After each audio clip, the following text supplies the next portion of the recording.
folks. Welcome back to Ever So Sleight. Jorge and Ito here. Thanks for stopping by. Once again, welcome back.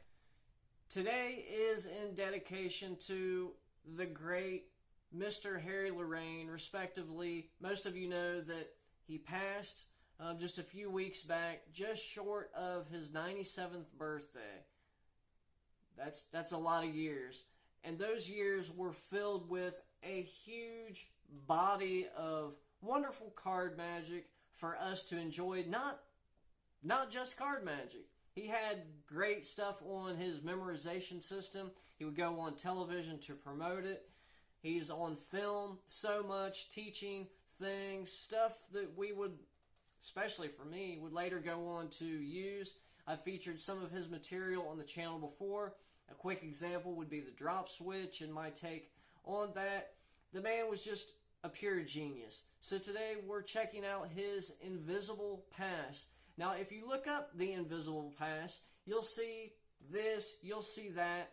The one we're focusing on today is the one by Mr. Harry Lorayne. Without further ado, let's get into it.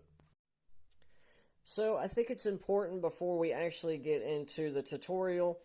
You kind of seen me doing the invisible pass there during the intro, just a couple of demonstrations. However, I'm going to show you just a very short, brief clip of Mr. Harry Lorayne doing this himself. I'm going to leave a link in the description where you can check out his entire invisible pass routine. I would encourage you to do that. But for now, here is a little snippet of the man himself in action. Once more, watch this top card. It's the three of hearts. Watch it now. The idea, and remember, I'm not going to do any slip cuts or anything like that. The three of hearts is on top. I want to really lose it into the center. That break is exaggerated. That's all I need. As I pick up, there's the pass. It's fast. It's silent. I think this one, it's a really good card control. There are plenty of applications for this.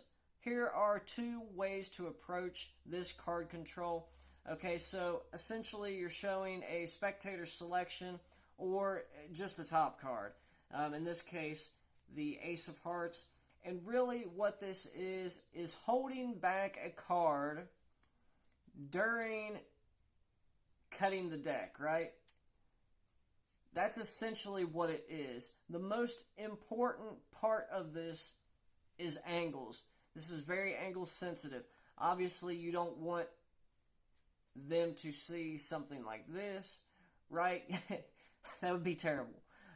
So I find that if I just kind of aim my knuckles toward the necktie position, which would be, I guess, the neck or throat area of the spectator or the camera. We'll do it for the camera right here.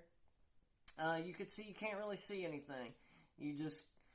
Now, here's something I like to do. I'm kind of getting ahead of myself, but let's first talk about how you actually obtain the break on the top card. Now, if you have some proficiency at coming in and just getting and accessing a single card, you can then go into it. However, some people find this a little bit troubling. As soon as you show the card, turn it over, you could get a pinky count, do a pinky count on just one card, come in, and I like to make sure this whole edge is completely covered, right? Completely covered.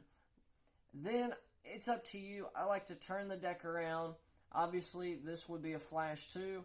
You can curl your index finger in to keep that card from bowing out, right? You got to be careful toward the back here too that they don't see anything lifting up back there. But I like to, once I have this break secured, and when I come in for the actual cut, I like to actually show that indeed that is what I'm doing, a cut. So I will riffle down the deck like so. Now I already have a break, and so I will just use my thumb, right, to help access that break further, relieving the pinky of his duty.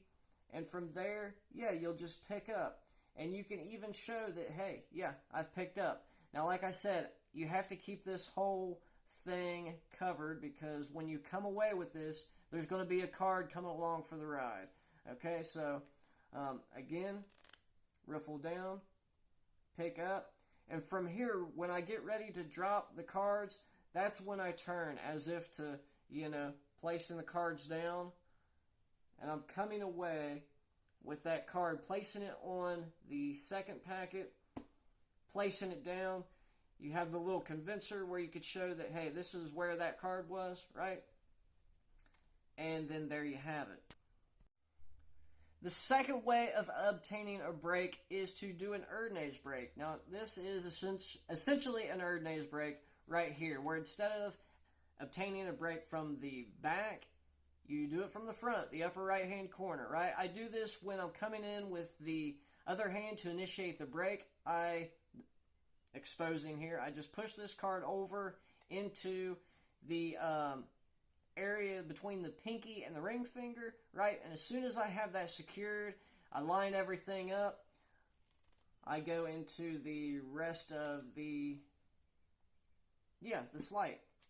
Now, obviously, like, I'm showing, but you don't want to leave anything up here exposed. It needs to be covered. So you'll get your Remedies break, right? Come in, and so I like to turn this right here, come up. Obviously, there's a card there. Just in the action of cutting the deck, that's the control. That's the invisible pass, right? There you have it, my friends. The invisible pass. 2 ways to approach it.